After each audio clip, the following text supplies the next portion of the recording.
So let's start, because the useless part, which is me and Josh, is going to go first, so more people will come in.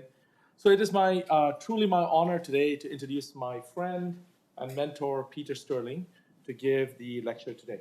So Peter did his undergraduate studies at Cornell, and then, during which time he had, worked as part of the civil rights movement. And so the next thing he did was to get arrested in Alabama on going on the freedom rides.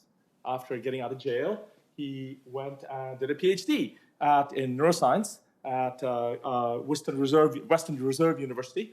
And then after that, moved to Harvard, where he was for several years as a postdoc and as a lecturer. In 1969, he moved here to Penn, and he stayed here after that and trained literally generations of students in the study of the early visual system. During this time, his major research involved anatomical and physiological investigations, of course, of the early visual system.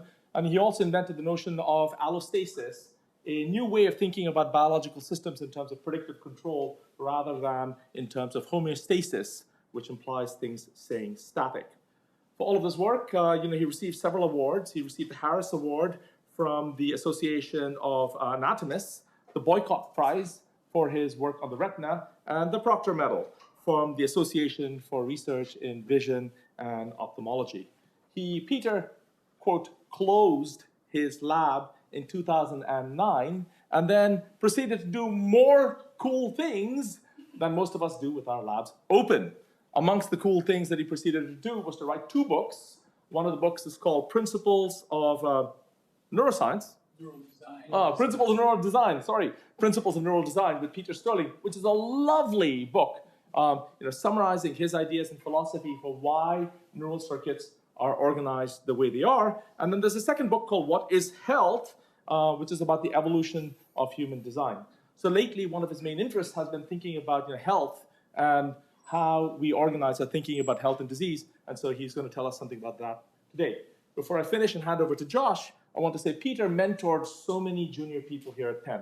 2 of these people are Josh Gold here and me. In my case, he's responsible for me moving into neuroscience. When I came to Penn as a physicist, a colleague, Gino Segre, who's a friend of Peter's, realized that I was interested in things like neural systems and said to me, there's this guy over in neuroscience who'd be happy to talk to you. And so I went to talk to Peter. And normally physicists doing neuroscience, it's all very spooky, information transport, And Peter looked at me for a bit and talked to me for a bit and said, listen, I have a question.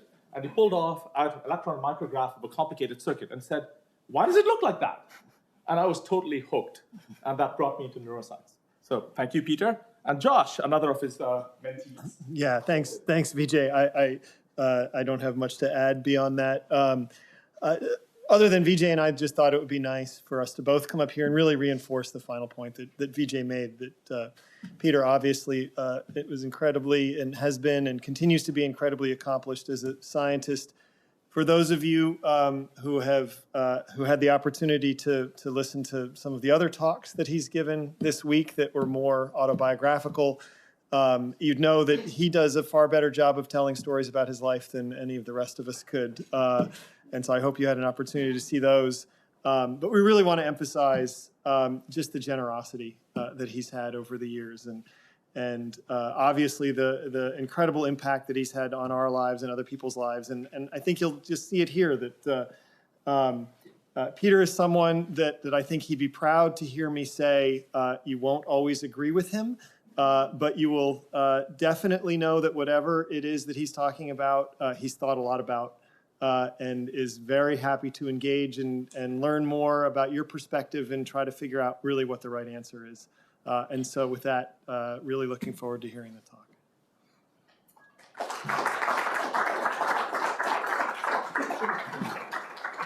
Thank you both. Very nice. And I would say, I enjoyed working with Vijay tremendously.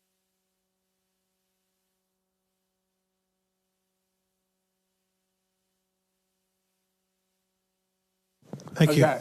Better? Okay. Yeah, I had the pleasure when I published this book. It's called "What Is Health: The Evolution, Allostasis, and the Evolution of Human Design" in 2020, and I wanted to get people to look at it, and so I offered to teach a course on it, and Josh sponsored, who was head of the graduate program then, agreed to sponsor it as a course titled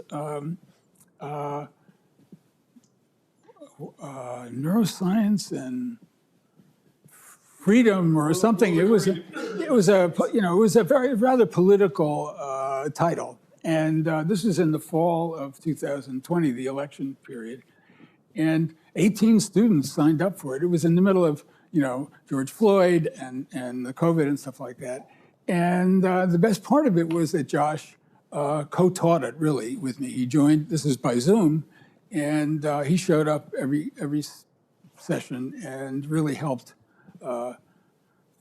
get it clearer than it would have been otherwise. And so I'm very grateful for that. And for all of your coming, I mean, almost all of you, I know. I mean, I probably know 2/3 of the people. So it's very nice. And I recall that when I did close my personal lab, although my colleagues stayed for a long time and still are here, some of them, there was a symposium, and I gave my talk, my last statement at this platform. So here I am back 15 years later. So with that, the talk is relatively short, and will leave us time for some discussion. So I'm going to criticize the standard model of depression and mental disturbance. And I've realized, I've given this talk a few times, knowing that some people in the audience may suffer from depression or other mental disturbance, either now or over their life course. And you may have family members who suffer. And so my goal is not to criticize individual practices, but to improve everybody's understanding. And there's a resource that I found that supports non-standard ideas about a mental disturbance and alternative treatments. And this is called madinamerica.com, and you'll see more about it. I've published a few papers on this, first about why deaths of despair are increasing. I did that with Michael Platt, he came here after I left, but we've become colleagues and friends over the last few years. And that is a critique of the National Academy of Sciences report on rising mortality, which I'll go into. And another essay on how biomedicine should respond to these rising death rates. And finally, I have written a manuscript that's published in Mad in America on the topic I'm going to describe. And so if you want something, a hard copy, you can get it. So here's the National Academy of Sciences, 2021, 25 pages of the most awful writing I can ever experience. And it claims, after all these 400 pages, that we really don't understand despair or how it relates to depression. And I think this is complete nonsense. I mean, this is ridiculous. Despair is obviously a deep sense that your way forward is utterly blocked. That's what leads to despair. And depression is a massive iceberg of mental disturbance whose tip is despair. I don't think that we need more studies of despair. So depression is manifest in every aspect of our organism. It's in our posture, our affect, our autonomic and endocrine regulation, in the level of our sleep and our energy and cognition, metabolism, appetite, sexual functioning, and so on. So neuroscience and biological psychiatry widely consider behaviors reflecting depression and despair as distinct brain disorders. But I think that the evidence that I want to present to you supports an alternative view, and that is that despair and depression reflect a unified disturbance that arises largely from our failure to meet our species-specific needs across our life cycle.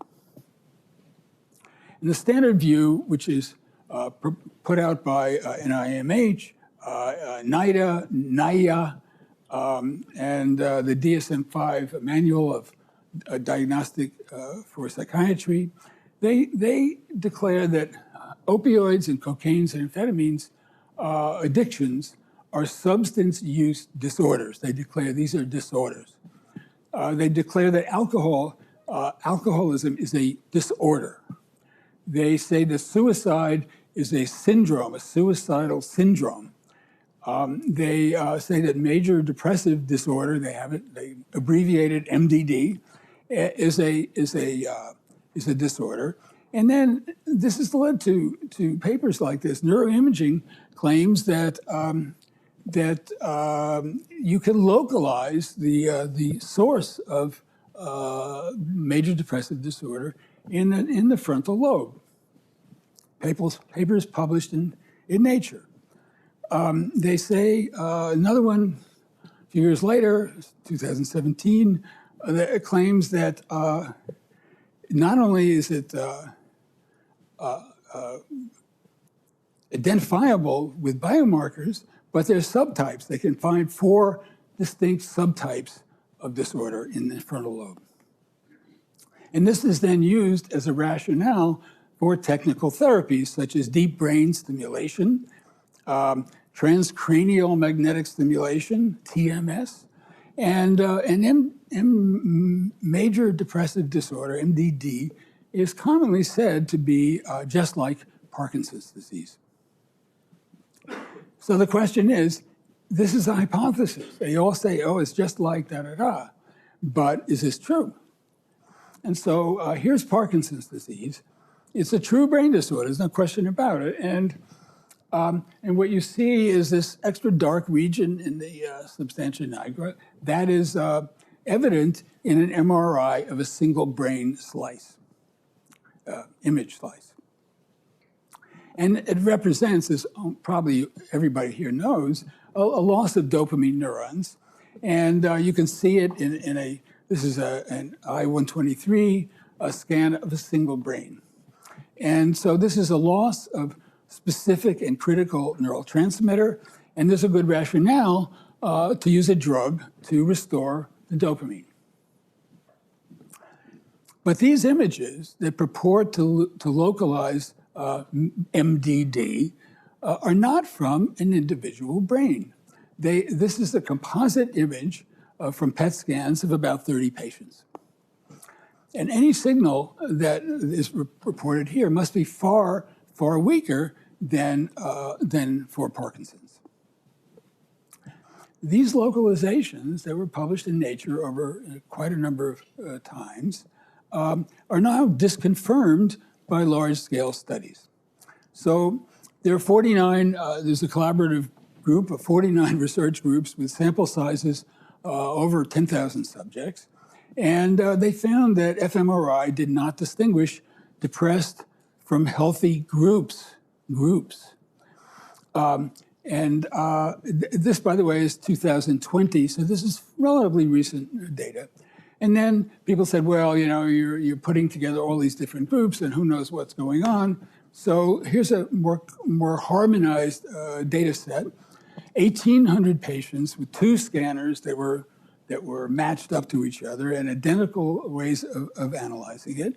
And they used 11 measures of imaging, plus a genetic analysis that produced a so-called polygenic risk score.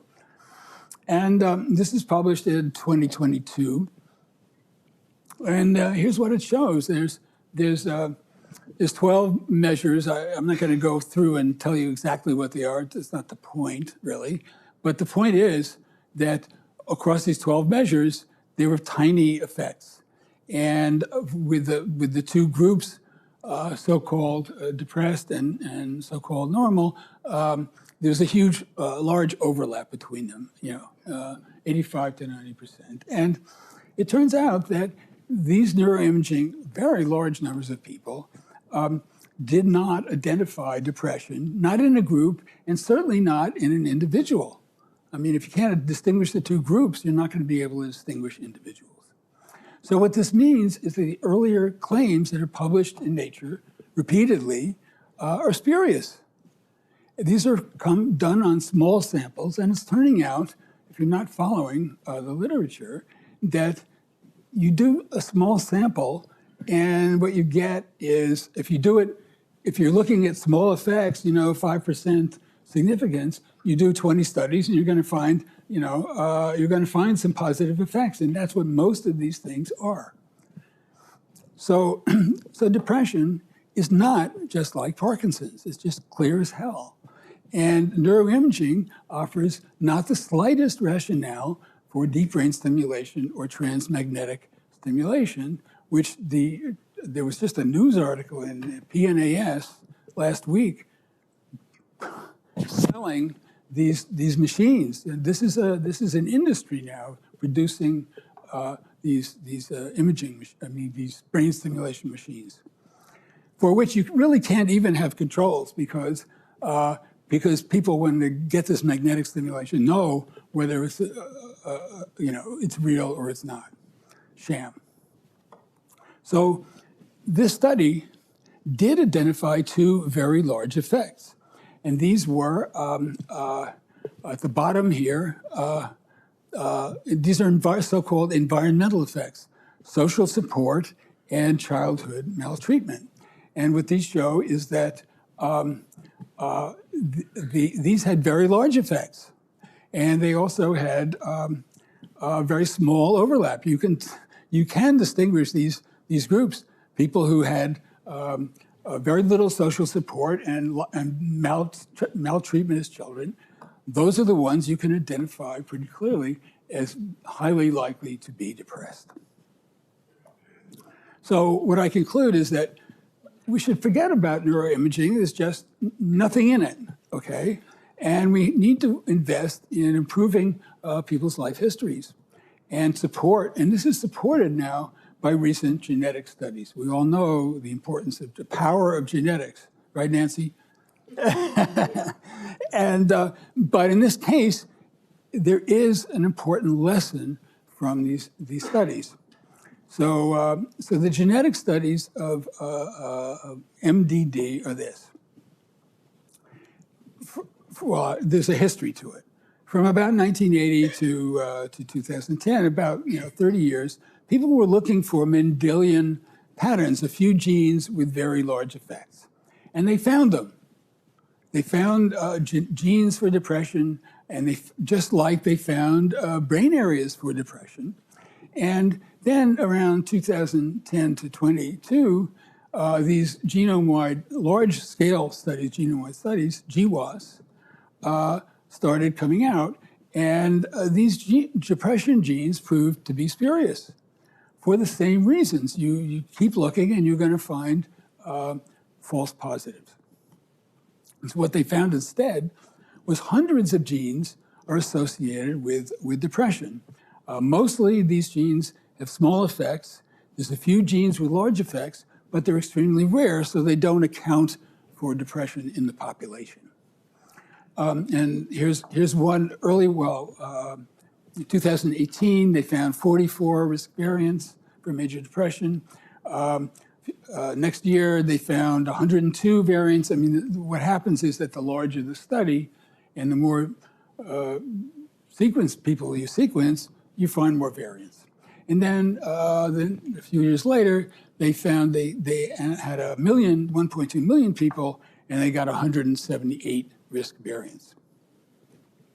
So the key finding here is that hundreds of genes are associated with depression, and that those are also associated with other common diagnoses of mental disturbance, such as ADHD, bipolar disorder, and schizophrenia.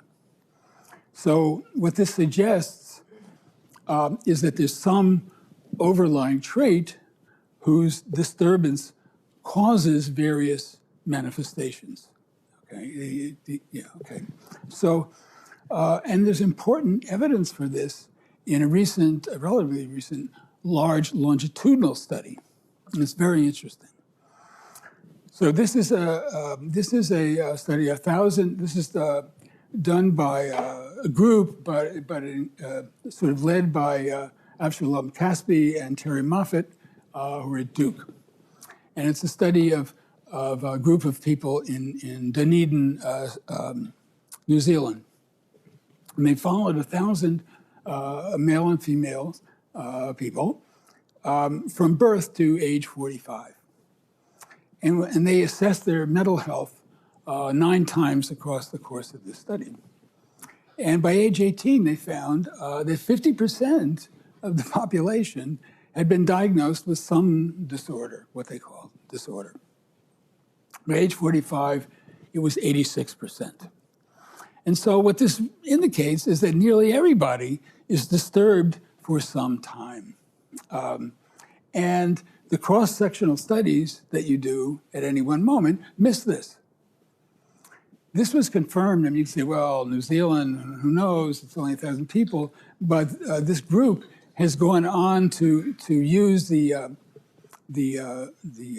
medical records in Denmark, which are very good from birth to death, a very large study, and this is published last year, and basically it confirms this idea that mental disturbance is very, very common. It's not some rare little thing, that people get shuttled off in a corner. The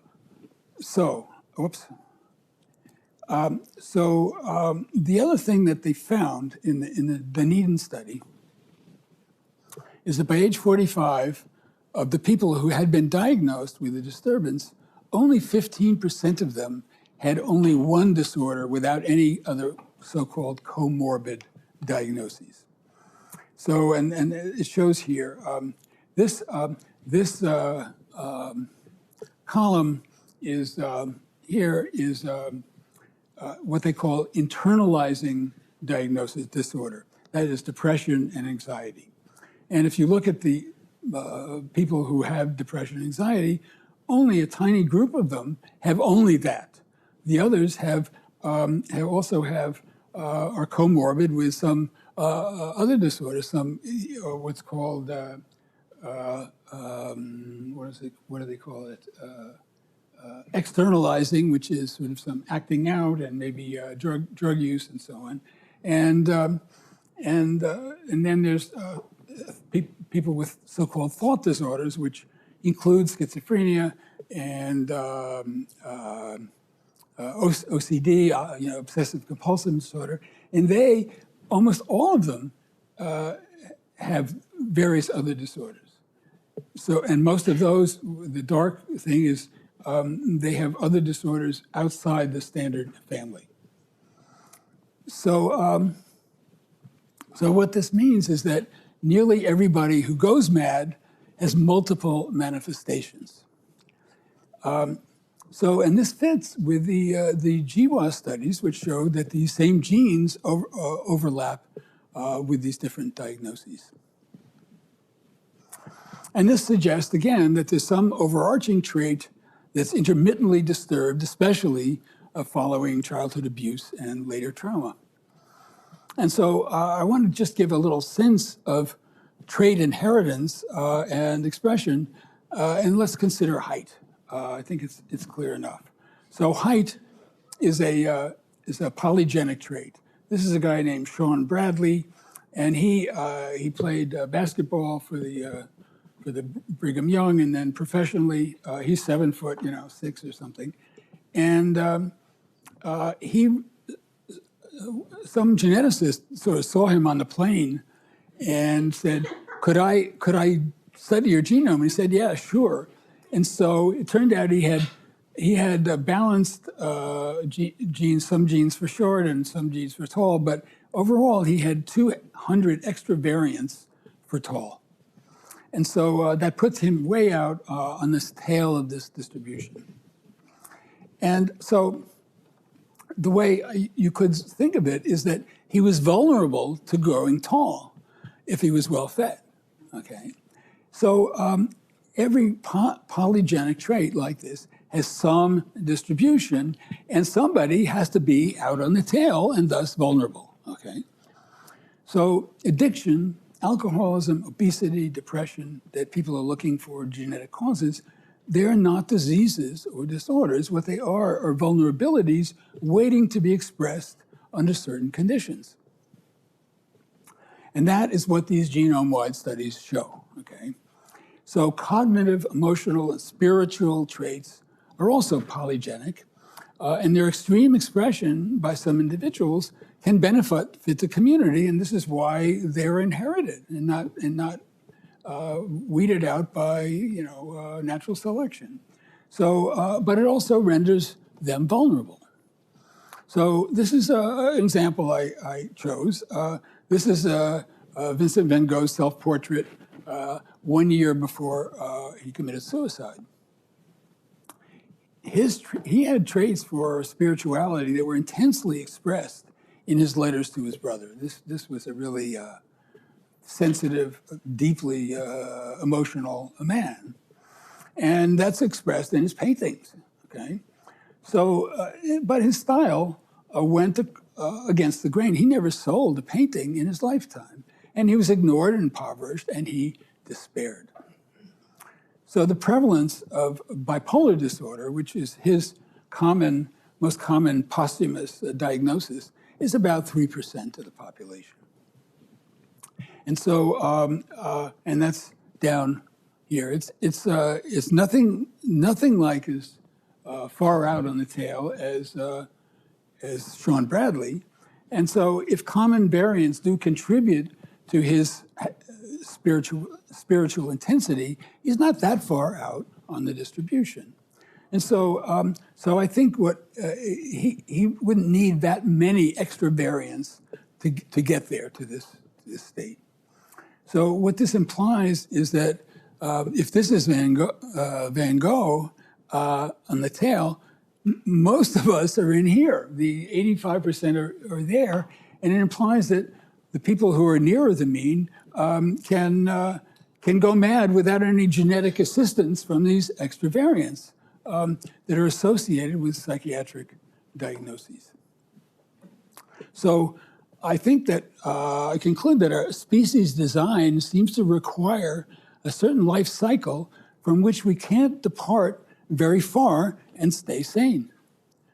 And so I just want to give an example of this. This is the growth of our large brain. It's just huger than, 4 times bigger than the nearest primate, chimpanzee.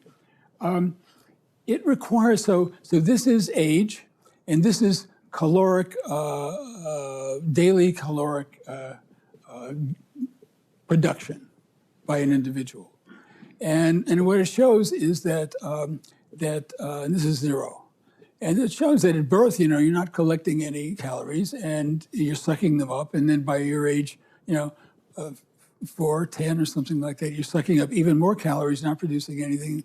Gradually, you may begin to produce something, but only by age 20 do you cross this line and have a net production of calories. And so what this means is that by 20, you've had this huge caloric debt that you've accumulated, and it has to be paid back somehow, and it's paid back by between age 20 and 45, when this is data from hunter-gatherers. This is anthropological data. It's well established. I can give you the references, and it's in my book if you want to read it. So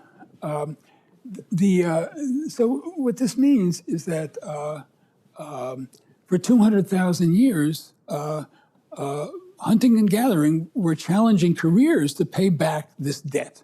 And this demanded prolonged study and practice. I mean, you're getting better all the way from 20 to 40, 45. It's like, from college to graduate school to postdoc to,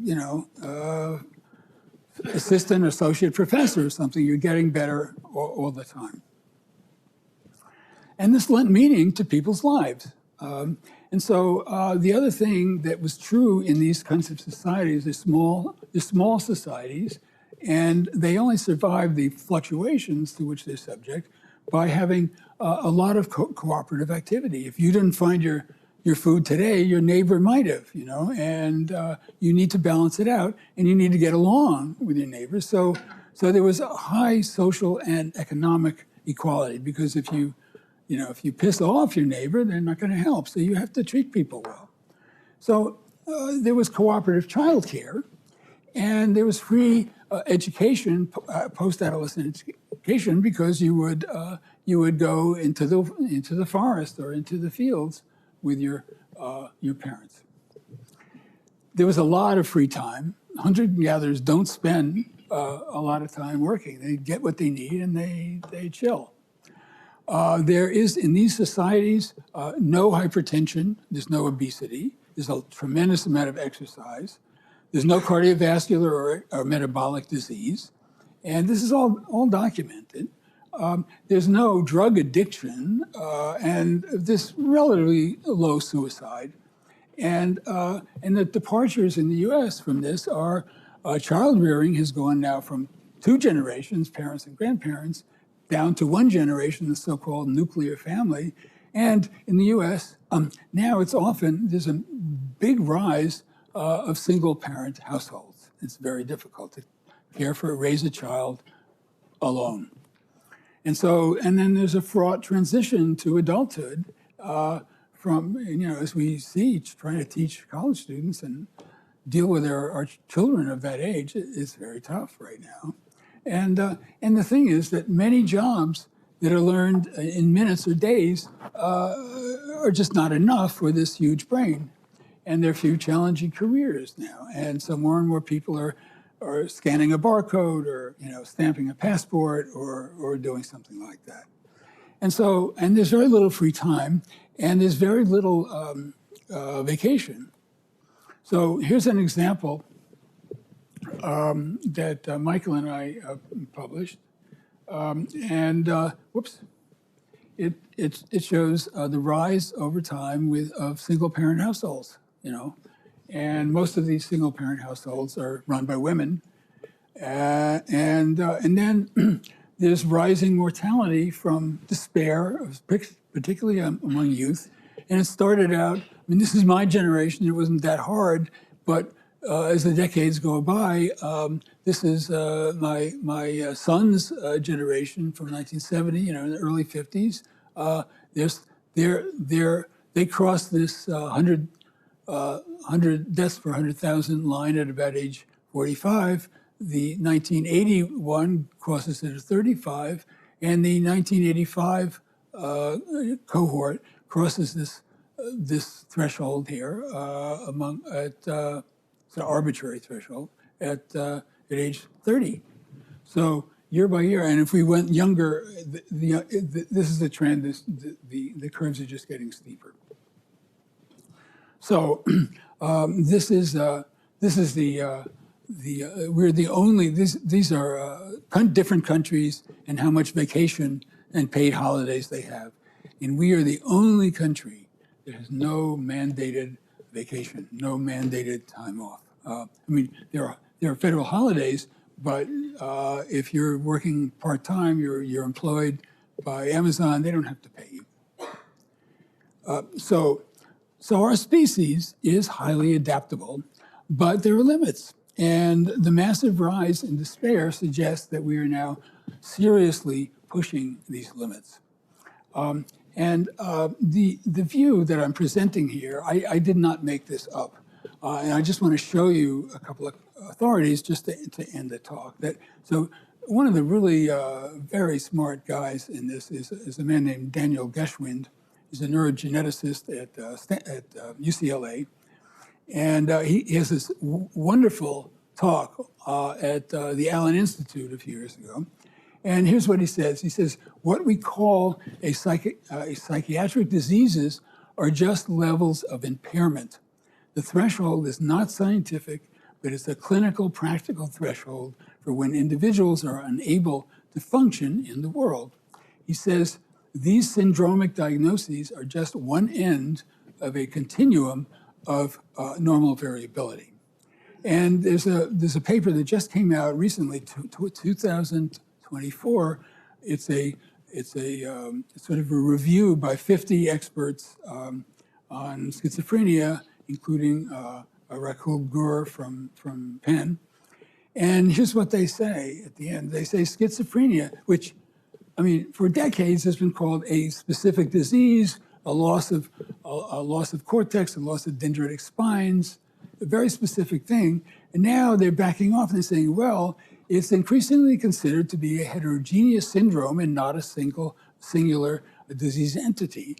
And there's no necessary or sufficient etiology, pathology, or set of clinical features or treatment that fully describes the syndrome. A single common pathophysiological pathway appears unlikely. This is really a stunning admission after decades and decades and decades of treating people with, really devastating drugs and all kinds of shock treatment, lobotomy, and now, implantation of all kinds of electrical stimulation. They don't even know what it is, okay? And this fits very much with the GWAS studies and the longitudinal studies that I've cited. So they also say the boundaries remain fuzzy, suggesting the need to reconceptualize it as a multidimensional and or spectrum construct. So conclusions is that mental disturbance, which people insist on calling disorders, but I call it disturbances, they're very common across the lifetime. Most people who experience one type of disturbance eventually experience others. And neither imaging nor genetics distinguishes a disturbed population from a healthy one. Mental traits are polygenic, and so inevitably somebody is lying far from the mean. But such people often provide in our society key social roles in art, music, healing, and so on. And so the strongest predictors of disturbance are childhood trauma and life stress. And there's no evidence of imbalanced or deficient neurotransmitters, and that means that there's no rationale for all of these drugs that are being dealt out, across the world in great quantities. So there's no rationale for electrical stimulation, no rationale for magnetic stimulation or the drugs.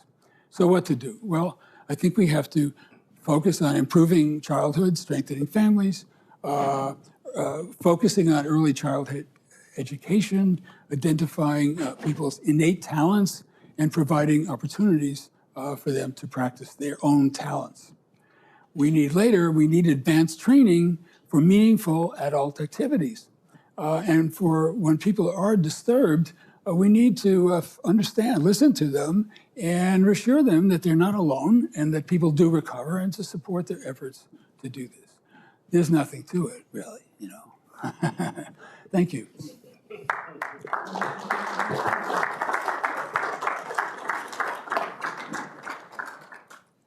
Well, you can't just say sorry and throw your pills away, because these drugs are very, they don't call them addictive, but they if you look at the SSRIs on the web, the manufacturers say, don't stop taking them. They're not addictive, but don't stop it, because they change your brain, and if you withdraw them just like that, you really suffer. And they're very, very difficult to get off. Yeah, so you have to drop very, very slowly, very carefully to get off them. But yeah, there's no rationale for them. Okay. Yeah, so yeah, well, look, I want to make 2 points. People say, there's all kinds of things that work and we don't know why, there's no rationale. But, we're dealing with the brain here. And, we can't be just selling this stuff because somebody says we should, And so the evidence that there's quite a bit of evidence that these drugs are not efficacious. To get past the FDA, you just have to show, very small effects that are slightly better, appears slightly better than than so-called, placebos. And, if you do enough of these studies with these very small effects, you find some positive effects, you get through the FDA. But there was a big study, done in 2006 called the STAR-D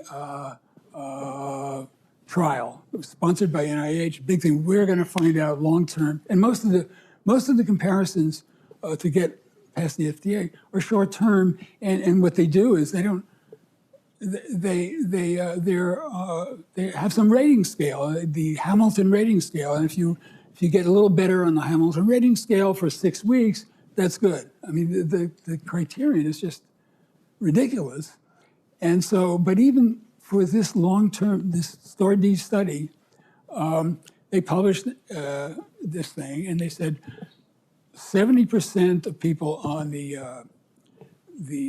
SSRIs improved to some criterion. And turns out that recently several groups have gone back and reanalyzed the data. They got the data, original data from the FDA by suing them or something like that. I can't remember exactly how they did it. And they reanalyzed the data and they found that it had been cooked. And the guy who's a journalist, Robert Whitaker, who runs this Mad in America, he's got a book called Anatomy of an Epidemic, and for which he was a finalist for the Pulitzer. He has a paper detailing the history of this study and calling for its retraction. And so, no, I think the evidence now, as people are really looking at it seriously, is that this stuff is just false positives promoted by all these drug companies, and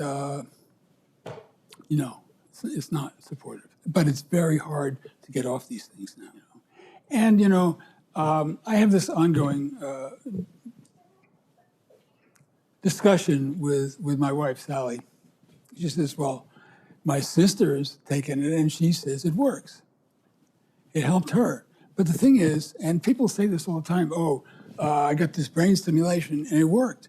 But the thing is, the reason we do trials with controls is because you can't distinguish in an individual what's a placebo effect and what's a real effect. So when people tell these anecdotal stories, "Oh yeah, it helped me," that has nothing to do with the question of its efficacy.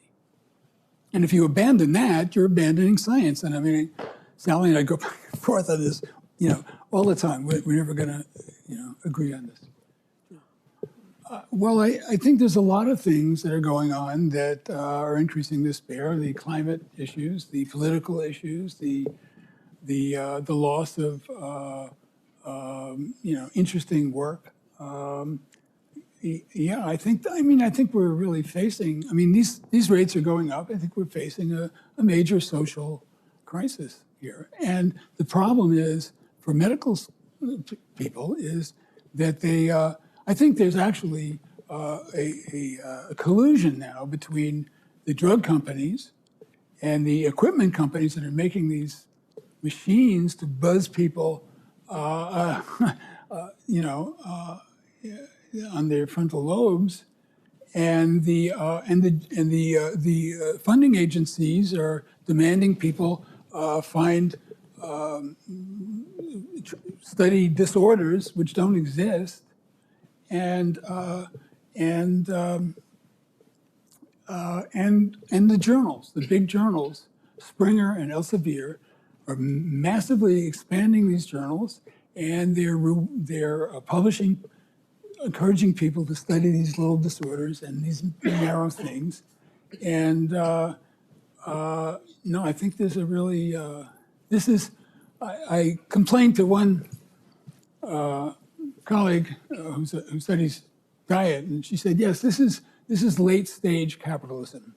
And I think that is the problem, Michael. Sure, look, of course, when I shake your hand, I change your brain, there's no question about this. But I'm addressing, I have 2 points. One is that I'm addressing the claims that are published in Nature and Nature Medicine and Nature Neuroscience that we can identify individuals with disorders and treat these things as this is a rationale to be putting electrodes in their brain, wires in their brain to treat their depression. There's no rationale for that because these have not been identified. So that's one thing, okay? The other thing is I think it's time to discuss what I'm calling now neuroreductionism, the idea that that your disordered thought, your disturbed thought, reflects a disturbance of channels or synapses or something like that. You can have all your circuits working fine. They're just producing disturbing things because your life is really disturbing. It's not an entirely inappropriate thing. So, but you would still see something that looks different during those episodes. yeah, but you might. Okay, so there's a paper that came out a couple of days ago. Yeah, well, I will get back to that, but right now people are saying even this paper on schizophrenia says Stephen Hyman, who was the head of NIMH for a long time, he's now admitting this. He has an article in Daedalus acknowledging all of this stuff, but he says, but schizophrenia, there's imaging that shows cortical thinning starting in adolescence. But if you can't identify schizophrenia as some spectral thing, what can that possibly mean? And loss of synapses. So I went to a talk at UMass where I live in the summer, and there was a guy, a hotshot young guy named Steve McCarroll, maybe you know him, who was giving the honorary talk, and he said, schizophrenia is a loss of synapses on these dendrites, and he showed this slide. And I sat next to him at dinner and I said, that slide is phony, sorry. And he said, really? Oh, okay. I spent a month studying those papers. And Eric Handel's book on mental disturbance shows a drawing of an apical dendrite with lost spines. These papers, when you look them up, are about basal dendrites. And they're completely phony. I studied these papers. I wrote to Javier Felipe, who's head of the Hall Institute. I said, do you believe this stuff? No. And then a paper came out in September by David Linden, studying mice, spines in mice. Beautiful paper. And a small, modest change of 30% of some dendrites when they ovariectomized the mice. And I wrote to him and I said, you believe these things? No. So these are really phony old papers that these guys at the Broad Institute are pushing. And I wrote to Linden and I CC'd McCarroll, and he wrote back and said, oh, this is very interesting. Oh yeah, I'm learning that. Thank you. Maybe we shouldn't push this so hard. And I published this correspondence in Mad in America. Yeah, I had. And he said, oh, maybe we shouldn't. But the next time I looked on the website, it's still there, this phony Nature review showing these so-called loss of spines. So this, I think, is corrupt. This is simply corrupt. And, I have nothing to lose now. I'm going to say it, So the question of when we experience mental disturbance or emotional upset, what does that look like in detail in our brain? Well, that's a very profound question. But there's no evidence that it is a disorder at the level of circuits. Maybe it will be, but we don't have any evidence for that now. Profit. Yeah. I mean, John, I understand your point, but I live in a community that doesn't have these problems, and it's not true. I mean, as I walk around campus, I've been here for 3 days. People look in good shape. They're not obese like most of the country. They have active physically. They have active minds. They have social connections, and they may get down in the dumps a bit, but this is not I'm not talking about so much about this group of people. That's one point. Another point is that when it's not just child abuse of the most gross kind, but we have these huge brains where we have conflicts with our parents, and we grow up with our parents want us to do one thing and we want to do another. I'm reading now a very interesting autobiography by Drew Gilpin Faust, who had been at Penn for many years. She's a historian. She was president of Harvard. And she has this wonderful memoir now about her conflict with her mother, because her mother wanted her to be a nice lady who rode side saddle, in Virginia. And she fought her tooth and nail, and her mother, until her mother died.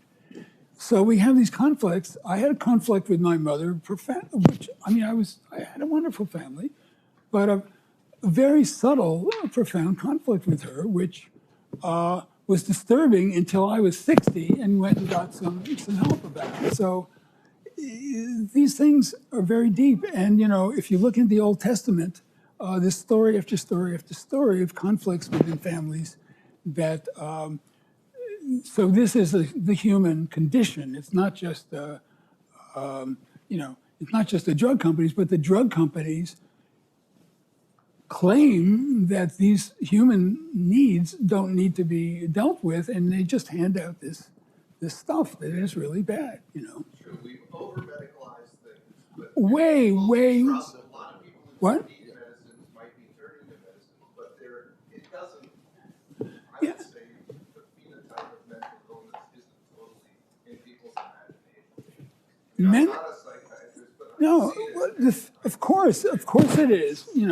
85% of the people experience it for periods. Well, take a look at that paper. I'm not making this up. Anyway, these are. I can't make final pronouncements. These are very difficult things. Humans are very complicated, and one of my points in another talk that I gave to medical students today is our brains are all different. Some people recognize his faces, some people don't. Some people are super recognizers.